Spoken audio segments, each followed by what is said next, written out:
और इस वक्त आम आदमी पार्टी के संयोजक अरविंद केजरीवाल कुछ बयान दे रहे हैं, आपको सुनवाते हैं।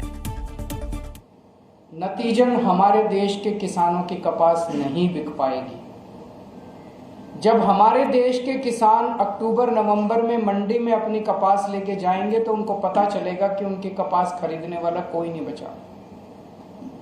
जितनी टेक्सटाइल कंपनियां हैं उन्होंने ऑलरेडी अमेरिका से बहुत बड़े स्तर के ऊपर कपास मंगानी शुरू कर दी है।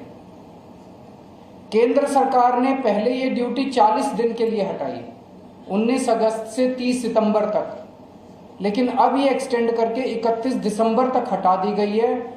अब हमारे देश के किसानों की कपास बिकने का कोई चारा नहीं बचा। हमारे देश के किसानों की कपास नहीं बिकेगी क्योंकि अमेरिका की किसानों की कपास ज्यादा सस्ती पड़ेगी। यहाँ पे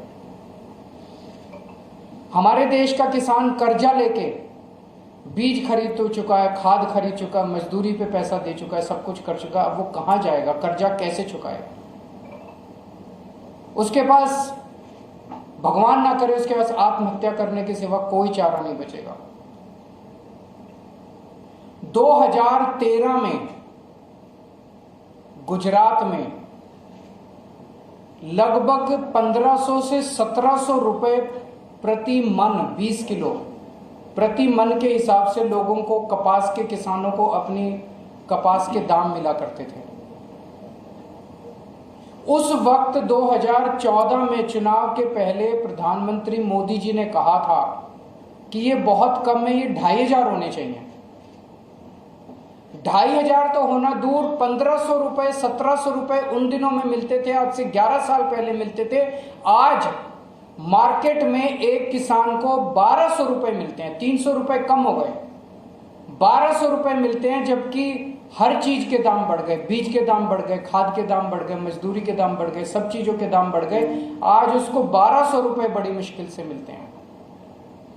और जब ये यूएस की कपास आगे आ जाएगी, इसके 900 रुपए से भी कम इस बार उसको कपास के दाम मिलेंगे जब वो मंडी में अपनी कपास बेचने के लिए जाएगा।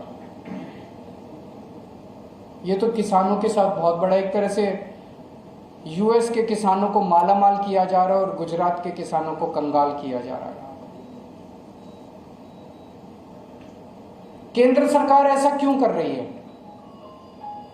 केंद्र सरकार अमेरिका के सामने बेबस क्यों है? हमें नहीं पता क्यों है, लेकिन चारों तरफ अलग अलग तरह की अफवाहें फैली हुई हैं।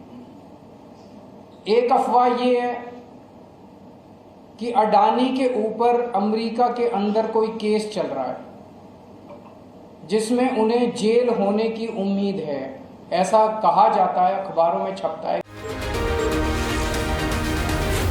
जी न्यूज़।